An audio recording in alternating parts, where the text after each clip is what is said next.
I had just walked into the closet when my son locked me inside. I shouted for help, but he had already left. Thinking about the front door still being open made me panic. I slammed against the door and tried to pry it open with tools, but nothing worked. Then I heard a cup shatter outside. My son was in the living room calmly holding juice and watching Thomas, completely ignoring my cries. Hearing the television finally made me breathe again. I thought everything would be fine once my husband came home, but a gust of wind suddenly slammed the front door shut. I became tense again. The television sound disappeared. I instantly broke down. When all sound outside vanished, I fell into total despair. Just then the door finally opened. Seeing my son standing there unharmed, I pulled him tightly into my arms with tears in my eyes. My son was born with autism. He could not communicate or connect normally with anyone. I tried every method but nothing improved his condition. That was the day Grandma brought home 2 puppies and only one could stay. One puppy jumped warmly onto my son but he showed no reaction. Grandma was still very happy. The fact that he did not reject dogs already meant a lot. We decided to keep the dog and Grandma asked him to name it. He blurted out the name, Thomas.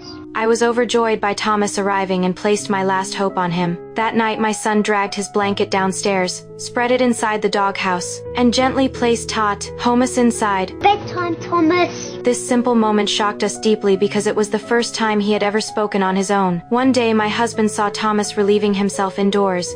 I used the moment to teach our son that using the toilet meant going outside. To help him understand, I took him outside and let him watch Thomas, then rewarded the dog with a piece of chocolate. My son seemed to understand something. At school he usually played alone in a corner, but this time he suddenly said he wanted to use the restroom. What did you say, Kyle? Don't want to make the house dirty and smelly. The teacher was stunned and could hardly believe it. She never expected the most severely autistic child in class to ask to go to the restroom on his own. With the dog's companionship, he slowly began to change. Though only with the dog, whenever I said words he disliked, he would still erupt immediately. I'm so proud of you. Don't say proud! No, Kyle, it's a good thing. It's a good thing that I'm proud of you. It's okay. Don't say okay!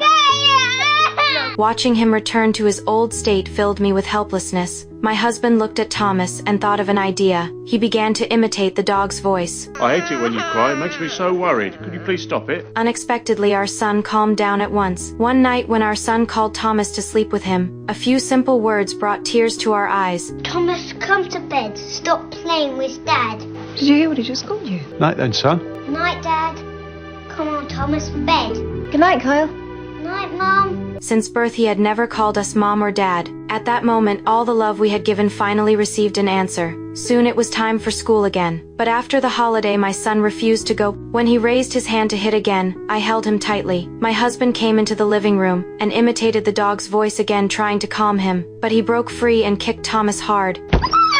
I completely collapsed as days of bottled emotions exploded. It was the first time I had ever lost my temper with my son, and I regretted it immediately. But not long after, Thomas suddenly became seriously ill and lay in the yard all day refusing to move. We rushed him to a pet hospital where the doctor issued a critical notice. The doctor said if Thomas could not make it through the night, the chances were slim. After school, our son gently stroked Thomas and kept apologizing. Seeing this made us even more afraid. We feared losing Thomas and feared our son would return to how he once was. Perhaps our sincerity moved heaven. The next day, Thomas walked into the room lively again.